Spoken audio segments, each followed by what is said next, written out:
right. So this is Lauren, your contemplative companion. I'm here with a dear friend, Marv Baldwin, who was partner in crime in my spiritual director training through with us, Spiritual Guidance Training Institute. And so Marv is certainly a blessing in my life and someone I am grateful to still have connections with. And I thought Marv would be a great person to help us learn more about spiritual direction, spiritual companionship, spiritual guidance, and how that might benefit you in your life. So Marv, thanks for joining me. Thanks, Lauren. It's great to be with you. Yeah, so Marv, tell everyone about yourself. Yeah. So, oh my goodness. Gosh, I think probably one of the things to know about me is that I've kind of had a really wonderful opportunity over the years to really be attentive to I'll say the move of the divine, God in our time and place, in a lot of different ways. And so, one of the things that I really appreciate is the myriad of ways, all the unique ways that the divine is kind of breaking through in our world and in our lives, both within us and around us. And so that's part of what I think really drew me to spiritual guidance, spiritual direction, spiritual companionship in the first place. I think one of the things I'm sort of learning as I go with people is that a lot of times when you put the word spiritual out there, it can kind of put up maybe a little bit of a wall for people. So I've tried to figure out different ways to talk to people about this that makes everyone realize that this might be something for them. So one of the things that I sometimes will say is that it's kind of more like soul coaching, or sort of coaching for sort of the divine within you. And then I always try to remind people too that it's not me doing the directing or the guiding, but at best me sort of traveling with someone on their journey, going deeper, going broader, trying to recognize how God may be active in their life, and sometimes within them in ways that they might not have expected. So, yeah, there's a lot there, Lauren. I don't know. I think maybe one of the other things that I think for me in my work that has come as a surprise, and I think for me a lot of my early spiritual journey was more about what I might call faith or belief.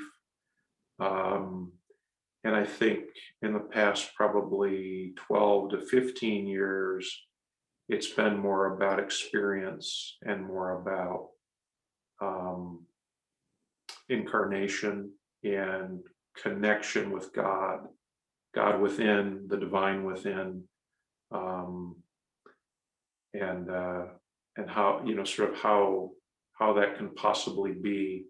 But it's been a beautiful kind of journey to be able to recognize that. And so therefore a lot of times, and I know you've done a lot of different sort of physical, spiritual connection type things over a lot of years too.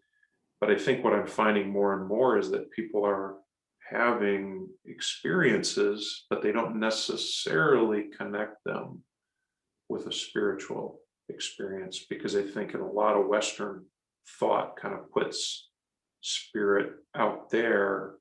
And I think what I'm finding with most people is sort of helping them to recognize the spirit within is, and what that might mean. So anyway, I Yeah, don't know if this, I don't know if I'm going exactly in the direction you hoped I would, but that's where I yeah, sort of absolutely. Well, yeah, I yeah. think there's a couple things we could break down there. One is, how do we differentiate spiritual guidance from counseling? Hmm. Use the word coaching, which, I haven't heard much of spiritual like companions using that word, but it seems fitting because we're not counselors per se, Right. but we do a form of spiritual counseling to a degree, without being therapists per se. So some of that language might be important to help people understand. Yeah, no, I think that is a great question, Lauren. So I think the way and this is probably a little too simplistic in some ways, but I think it helps. So when you're sort of on the spiritual side of things or the soulful side of things, you're actually looking for God emerging, or the divine emerging, or the divine indwelling. Um, Whereas psychology is often looking to fix something, right, or change something. And so I would say that, and psychology does some great things. So I'm a very big proponent of that. Psychology sort of helps us, maybe it's better said, psychology helps us cope in the world as a human, whereas spiritual guidance or spiritual direction helps us kind of unearth our spiritual core.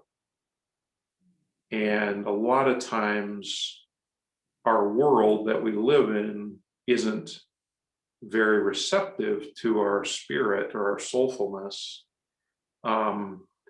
And so I think a lot of times both spiritual direction and psychology are important to understand, because one is sort of bringing out what's often not uh, readily accepted in the world, spiritual direction, that is.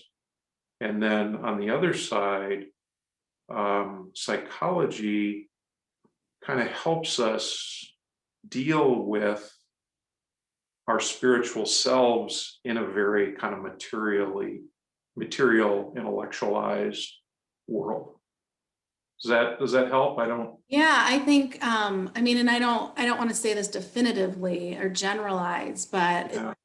I guess I kind of liken it to, for me, counseling can sometimes, like, it's really starts here and maybe moves down here, whereas I think spiritual guidance just is here, really here, where, it's sort of like opening an opportunity for people to remember that they are spiritual beings, and Mhm. in having, helping them, assisting them to create a space, whether it's, not so much a mindset, but it could be even a body set, like how do we prepare this space for the experience of love, Yeah. as you use that word, God, ultimate reality, whatever word we want to use,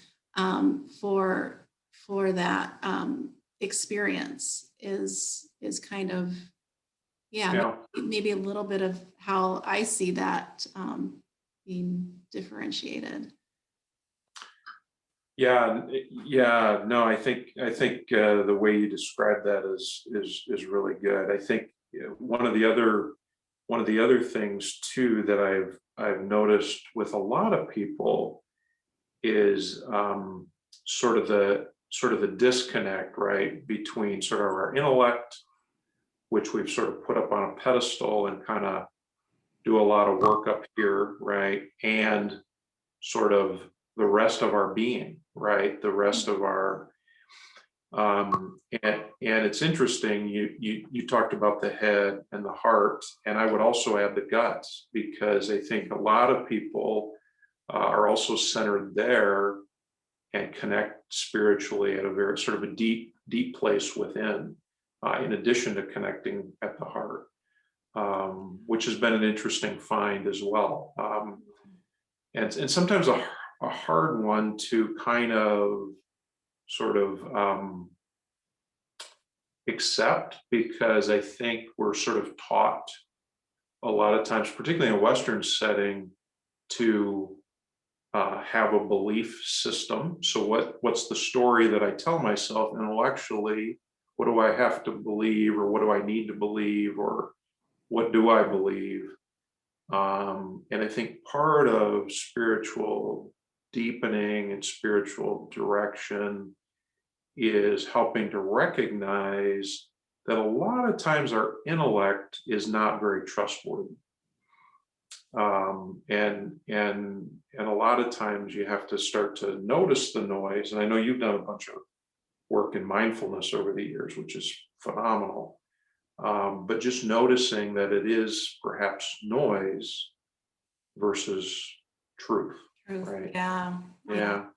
And I like too that you integrated also the gut. That's actually got some insight when you said that, because I do believe in like the three way of knowing, and it's not that this this headspace, the thoughts, isn't good or necessary. It's definitely necessary, but it's the integration of those, the body, the emotion, and the intellect that's important. Do we have the ability to flow through all three, that being, that really help us to be, live each moment in our wholeness. So yeah. And what is the gut instinct? Where does that come from? So it's a good, there's, I think that too, that knowing that we get, is that source is, if we are, do we have the ability to really listen and recognize too that our body is, just that vessel, that it's a conduit in a sense for that great. Yeah, I love the word conduit. You sort of sometimes think of us as sort of these spiritual being, as Desjardins says, a spiritual being having a human experience, but we're sort of these spiritual beings, and we're really sort of built for connection with love, capital L, right? And really what we're, as spiritual directors or spiritual guides, what we're at our best really doing is helping people kind of reconnect with that ability to connect with divine love. And how do you, and I would argue, based on my, experience, that there are myriad ways. I've been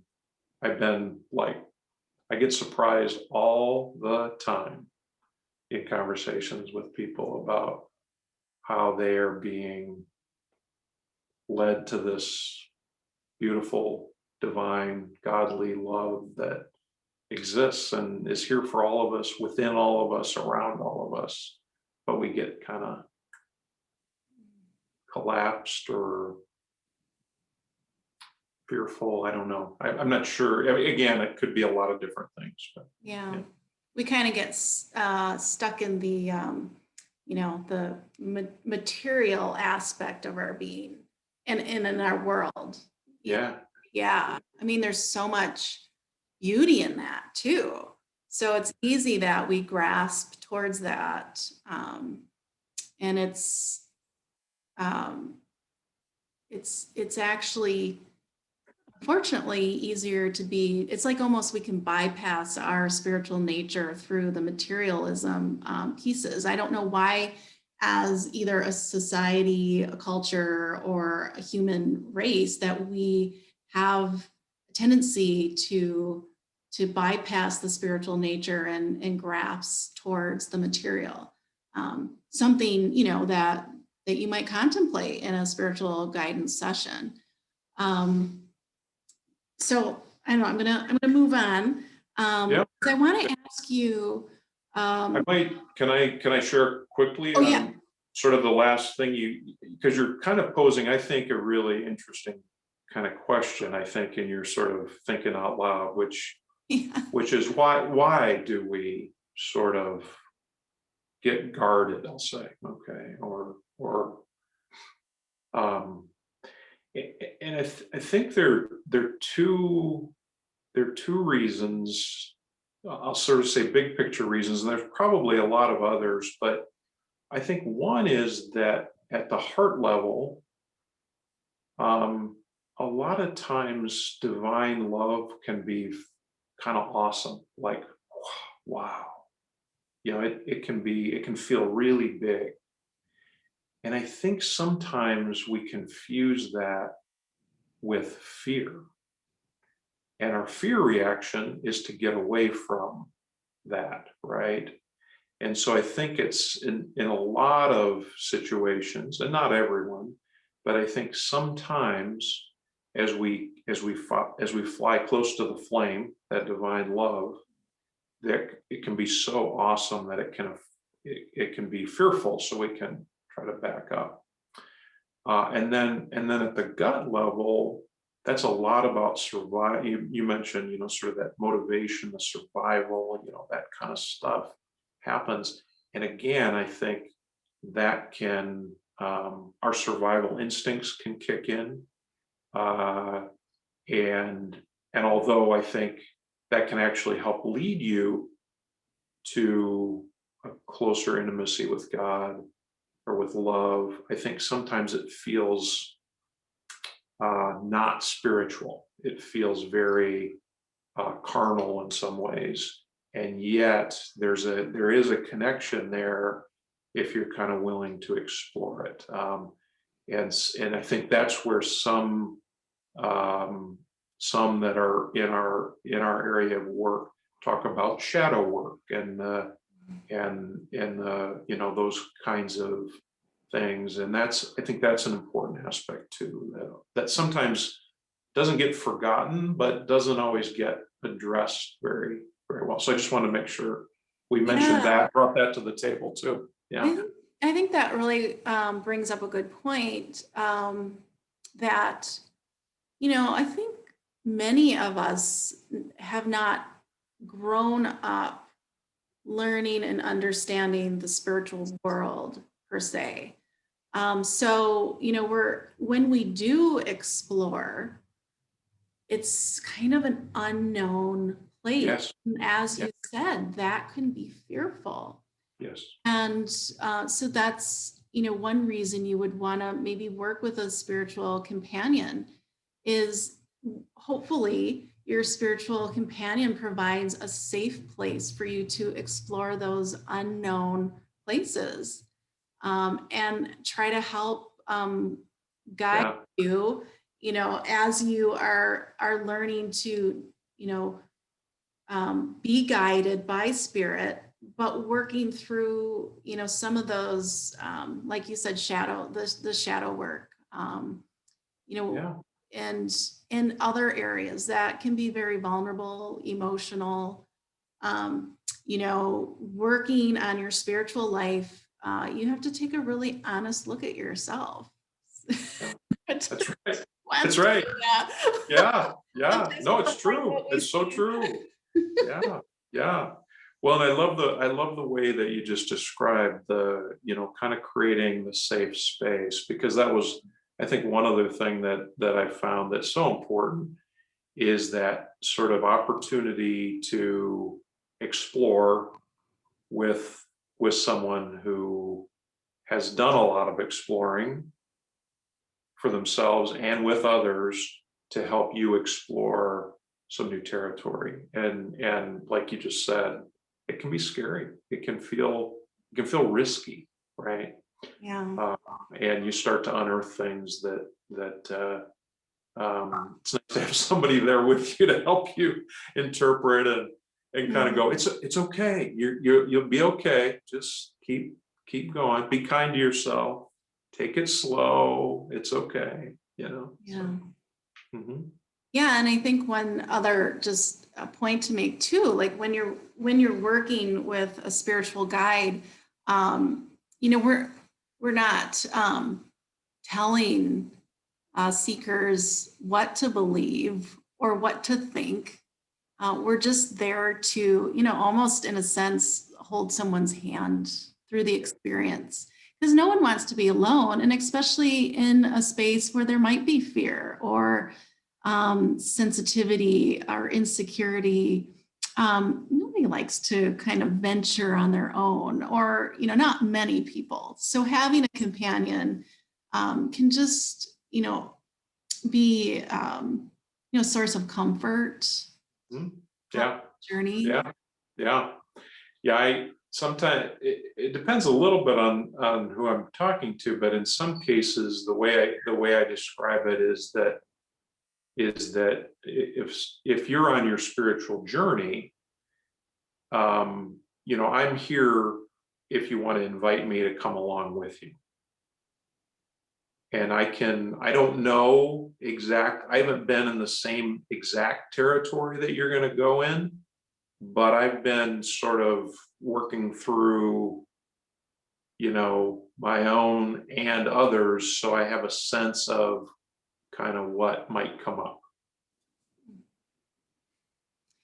Yeah, so, and it's not uncommon for someone who is seeking spiritual guidance to work with someone who's outside of their religion or even their spiritual beliefs. So, Marv, how are you equipped to work Yeah. with, Yeah. a diverse group of people from different backgrounds, different spiritual or religious experiences, especially working with people who have been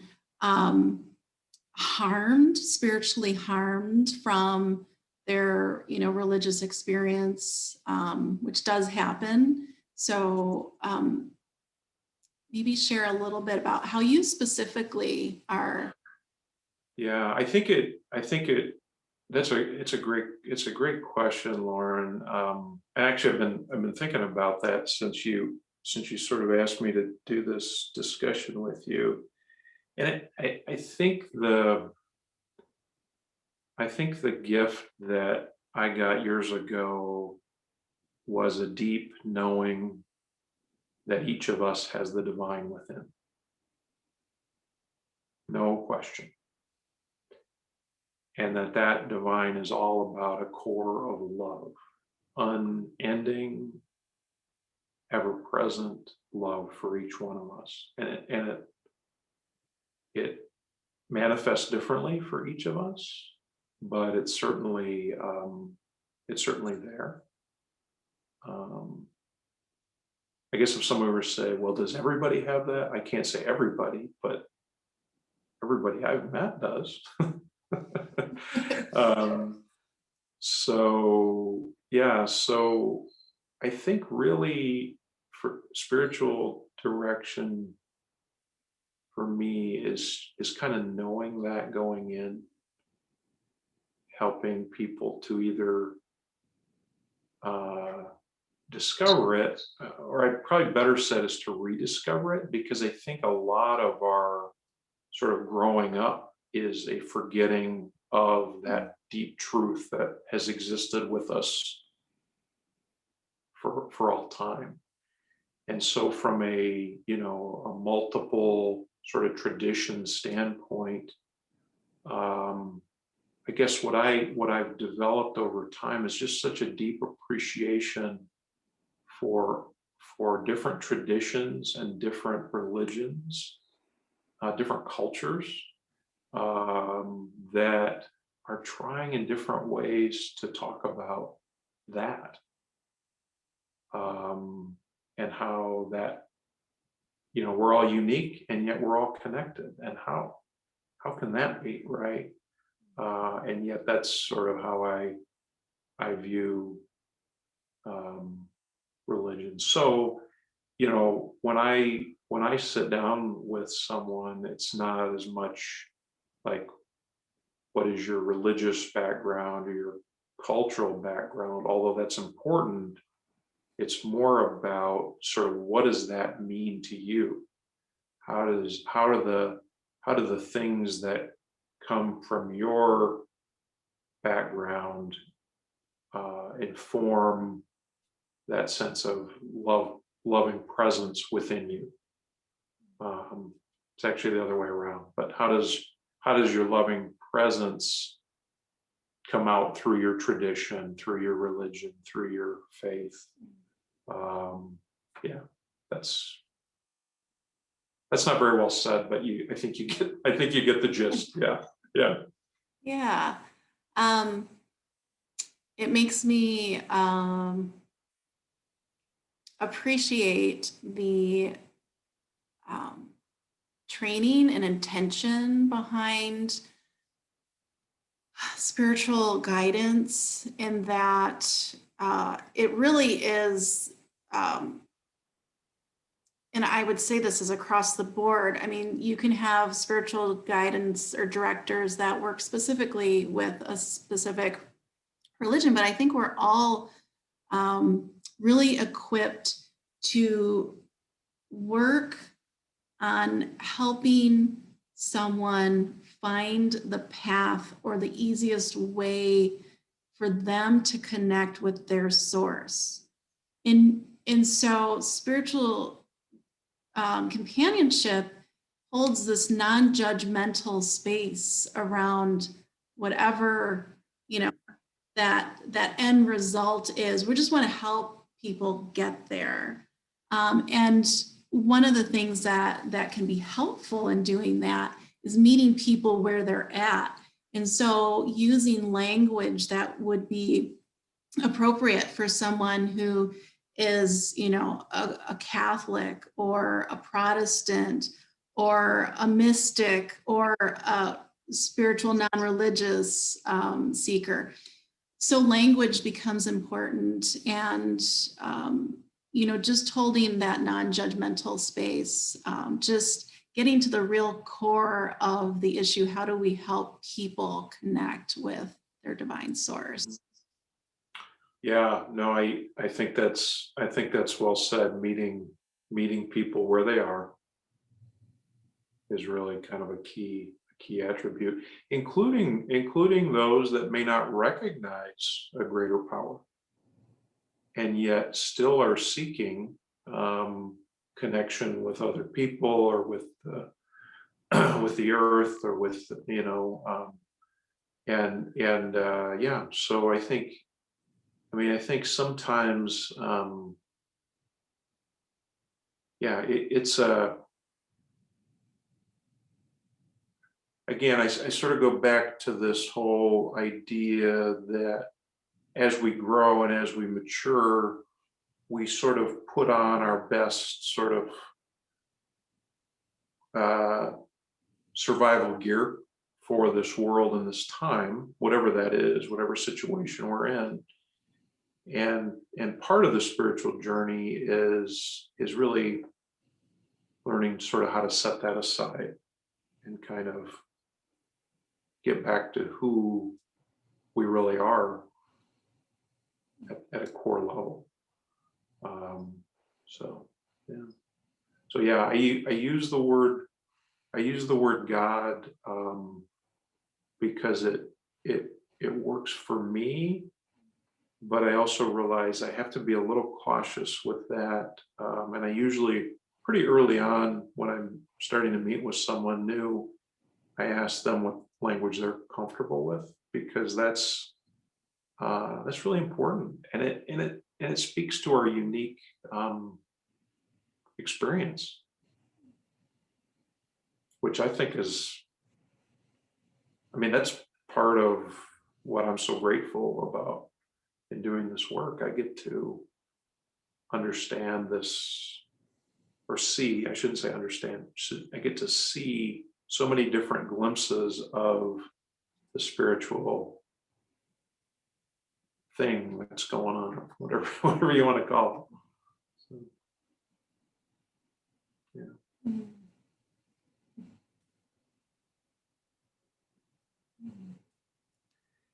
Ah, so much good Yeah. stuff. Yeah. I think you and I could probably talk about this for a long time.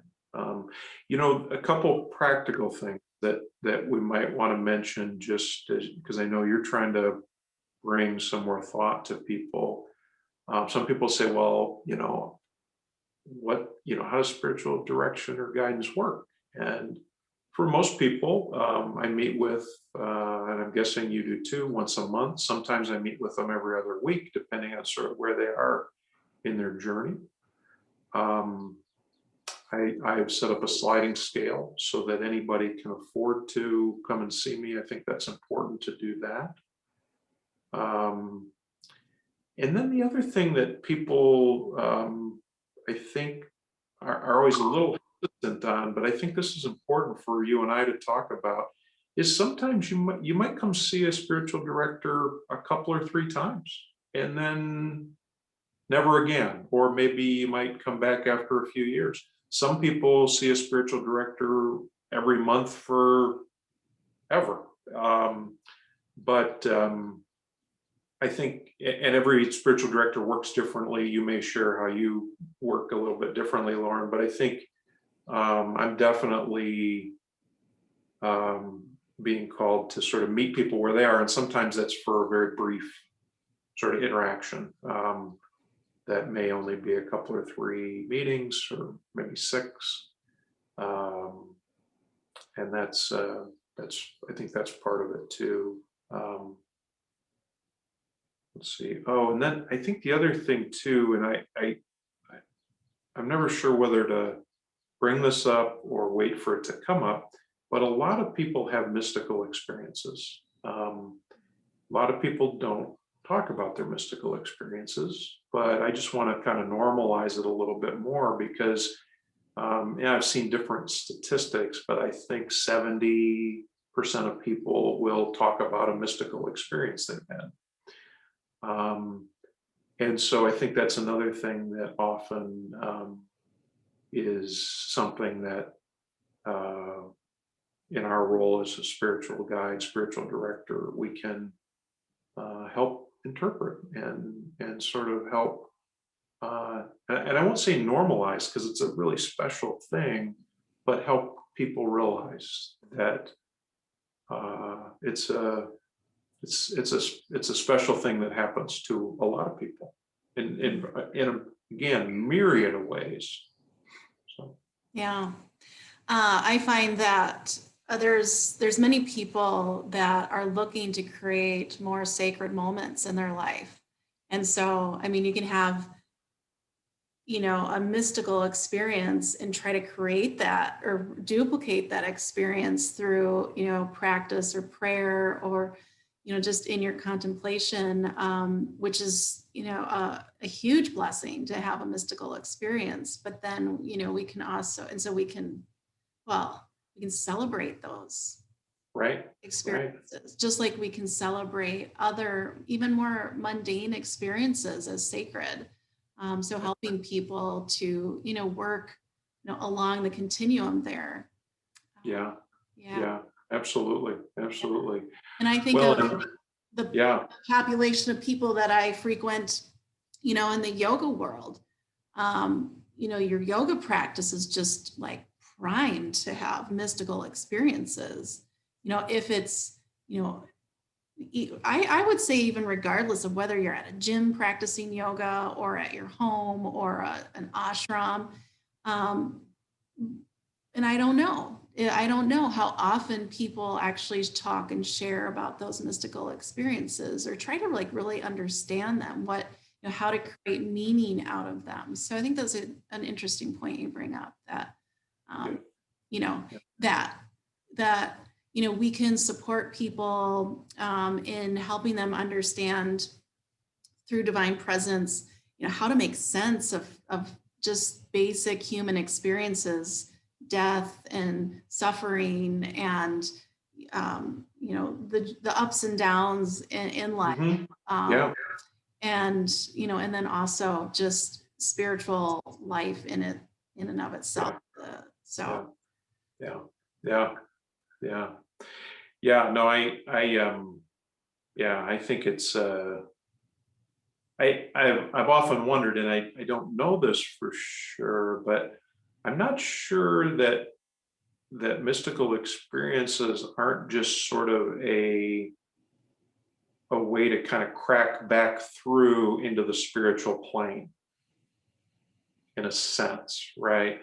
So I think we sort of get kind of like, kind of, as we talked earlier, sort of kind of constricted or kind of locked down.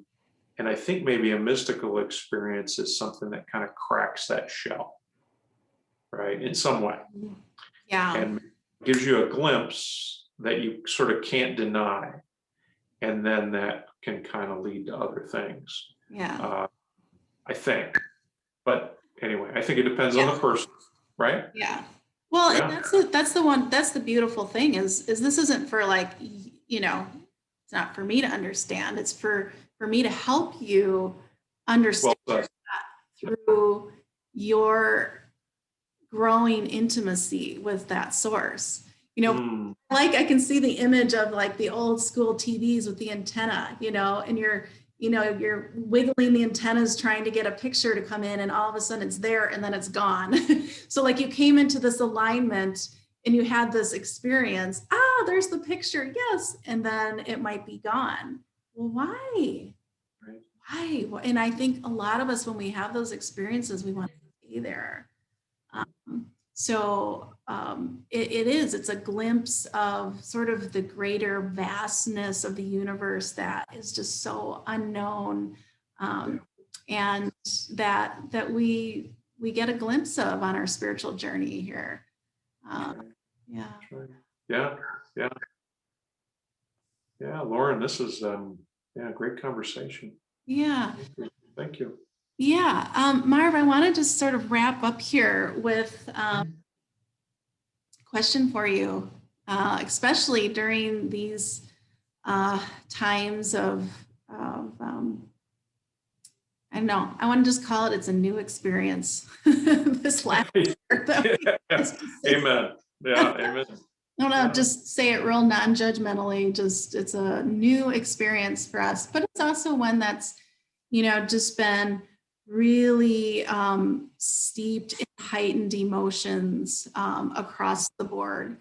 And so maybe you can tell us, Marv, what is your prayer in this moment Mm. for others in the world? Yeah. That's a great question.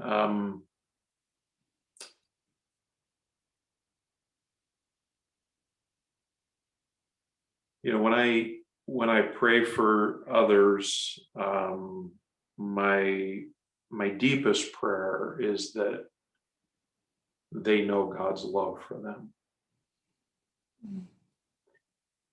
because my sense is that, our world, um, is so busy and kind of noisy, and so many expectations, etc. And I think in general we tend to sort of put a lot of pressure on ourselves, and we try to achieve or succeed, and then that leads to us putting pressure on others and creates a lot of stress, which is sort of how the world works and keeps moving forward. So it's not a bad thing. But I think it often keeps us from stopping and noticing the love that is here, that there is love available, capital LOVE, and it definitely is stronger than any judgment or dislike or strife or frustration or anything. And all those things exist. I'm not saying that, but that below it all and around it all and through it all, love is there if we can quiet ourselves, if we can pay attention, if we can listen. And so my prayer is that all people experience that deep love in their lives. Thank you, Marv. I am definitely going to set my heart in that greater love. Hey, thank you for that. Yeah, thank you, Lauren. Thanks for doing this. This is a great way to get the word out about what is, I think, just a beautiful opportunity for people to explore, what's going on with them, and in a real positive, and I think, as you said earlier, a safe environment. So, yeah, amen. Yeah. Thanks, Marv, for joining me. Peace to you, my friend. Yes, peace be with you. Talk to you soon. All right. Thanks, Marv. Take care.